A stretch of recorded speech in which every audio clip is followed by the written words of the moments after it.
What's up, guys? It's the incredible Spidey RaAB here, coming at you straight from the Geek Culture Zone. This video is going to be a little bit of a kind of review. There's going to be some spoilers in it for the Avengers Endgame. Went to see it last night at the pre-showing, 7:30 p.m. It was so amazing. I cried at least 4 times. Freaking loved it. Let's get right into the video here. Just to remind you, if you do like videos about geek culture content, make sure to subscribe down below. So now I'm going to take this mask off so I can be a little more comfortable for the rest of the video. And 1, 2, and also we're going to go right into the little Geek Culture Zone intro here. And 1, 2.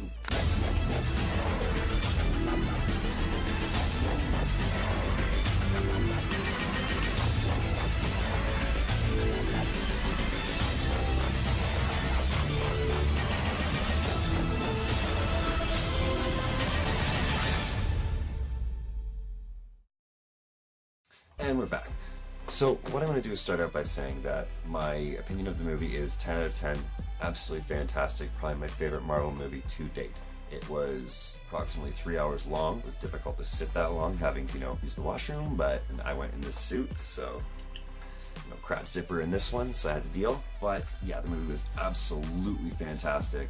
It blew all my expectations out of the water. Very emotional. They kill off a few major characters. Obviously, spoilers here. I'm not going to go through the entire movie in detail, but I'm going to mention a few key points. Hawkeye's in the beginning. His family was killed in the snap.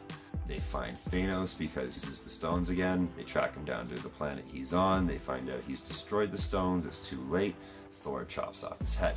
They go to 5 years later. Things have kind of fallen into all chaos. Ant-Man comes out of the quantum realm, hooks up with the Avengers, gives him the idea of time travel. Go back and fix things before Thanos ever used the stone. They go to Tony. Tony says it's hogwash, Back to the Future nonsense, and sends them on their way. He, at this point, has a young daughter, cute little girl, is obviously married to Piper, and, is loving life at this point. He misses Peter, but has moved on to the point and is accepted that there's nothing he can do. And so when they come to him with this idea, he's just kind of like, yeah, okay, whatever, bye-bye. Don't give me hope that it's not going to work. After they leave, he starts to think about it, and he starts to tinker, as he does, because he's Tony Stark, and he solves the problem. He figures out how to time travel. In the meantime, while he's doing this, they've experimented, screwed around, sent Ant-Man into various different ages of himself, baby, old man, joke aside, haha, funny, love it. And so all of a sudden, Tony shows up saying they can do this. They figure out their stuff, they get organized, they fit suits, they go back in time, they get the stones, things get messed up, old Nebula mixes up with new Nebula, and the movie's just to die for. Fantastic. Obviously, I didn't mention yet Professor Hulk. Fantastic. Seeing the mix between Bruce Banner and Hulk. Mark Ruffalo does such an amazing job, and he's a key integral part of the entire movie, which they don't show at all in the trailers. So many surprises. It's just amazing. Throughout the movie, there's so many ups and downs between, like, yes, they've won, no, they haven't, yes, they're gonna win, oh, no, they're not, and it's just, like, all over the place, an emotional roller coaster. Oh yeah, spoiler here. When they do go back in time and get the stones, obviously, so Hawkeye and Black Widow go together to get the Soul Stone. Use your imagination here, guys. We know about the Soul Stone when Thanos went with Gamora. Somebody's gotta go. It turned into a fight, obviously, because they love each other as, not lovers, but, closest of all friends. And so what really happened was they both volunteered to sacrifice themselves, fought over it, literally attacked each other over making sure they'd be the first one to jump off the edge, and Black Widow won. I did not see that coming. I bawled my eyes out, to be honest. I did not think they were going to kill her off. I thought Hawkeye would have gone for sure, but it is what it is. Maybe they'll resurrect her someday. Loki's resurrected before. He's magical, but anyways. With that being said, moving on. They get the stones. They build an Infinity Gauntlet out of an Iron Man glove, which is pretty intense. So dope. Hulk puts it on, does the snap, tries his best to bring back Black Widow, doesn't succeed, but brings back everyone else. Thanos at this point has figured out through the Nebula memories, through their connection, through old and new Nebula, that they've done this, and he's come to destroy them all, the entire planet. He's at this point decided that if 50% of the civilization won't move on. He'll just destroy 100% of it and make a new universe in his vision that doesn't know war or anything bad and just survives and is happy. Which sounds kind of nice when you put it that way, but not when you have to cause complete and utter genocide to get that.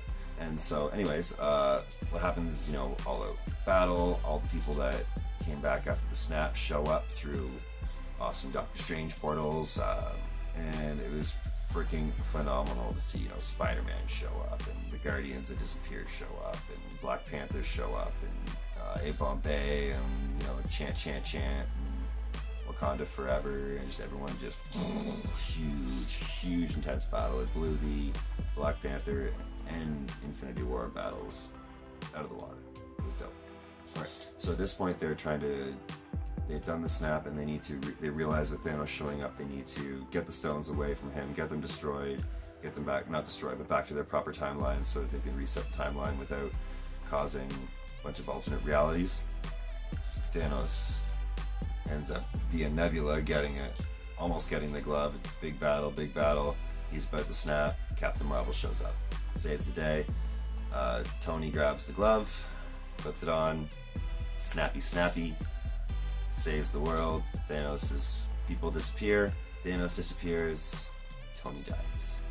Again, bawling my eyes out. Like, saddest thing ever. Couldn't stop. I like almost stopped, and then another part would start. Like Peter would talk about it, or they'd show the funeral scene, or it was just waterworks for like a good 10 minutes. And, you know, the movie moves on from there for another good 20 minutes, just, you know, finishing things off. Cap goes to return the stones to their proper timeline. He's supposed to return 5 seconds later. That's not. Then Bucky and Falcon see him sitting over on a bench, but he's old. Falcon walks over and talks to him. He explains that he decided to live some life. He went and caught up with Peggy. Lived many years in a happy life. And he knew obviously they were going to be there at that point in time, so he shows up there to pass the torch. Gives the shield to Falcon. He's going to be the new Cap. Spoiler! Alright, so that's pretty much the movie in a nutshell. Absolutely fantastic.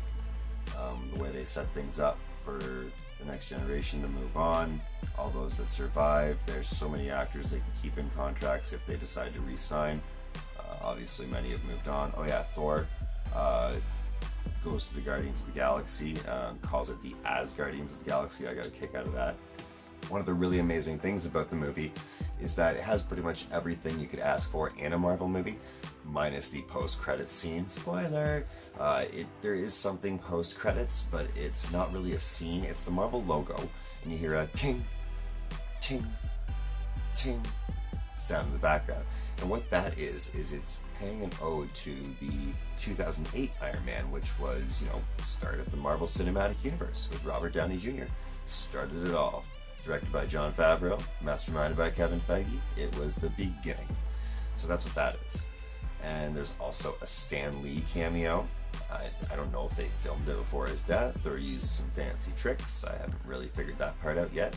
But it was really nice to see that. The fact that it just has so many characters from so many movies coming together, even so some of them had very, very small parts. Some didn't even have lines. They were just necessarily in the action scenes or battle parts. But just seeing them all together, come together, 10 years of Marvel movie characters coming together into one movie was just so amazing.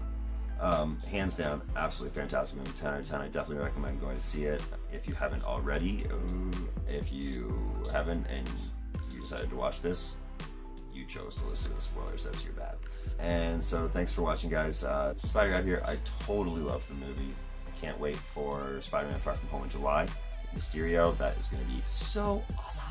It's going to be exciting. I'll probably go see Endgame a few more times before it's done in theaters. I imagine they'll be in theaters for at least the next month and a half in major cities, and I live pretty close to one, so that should be good.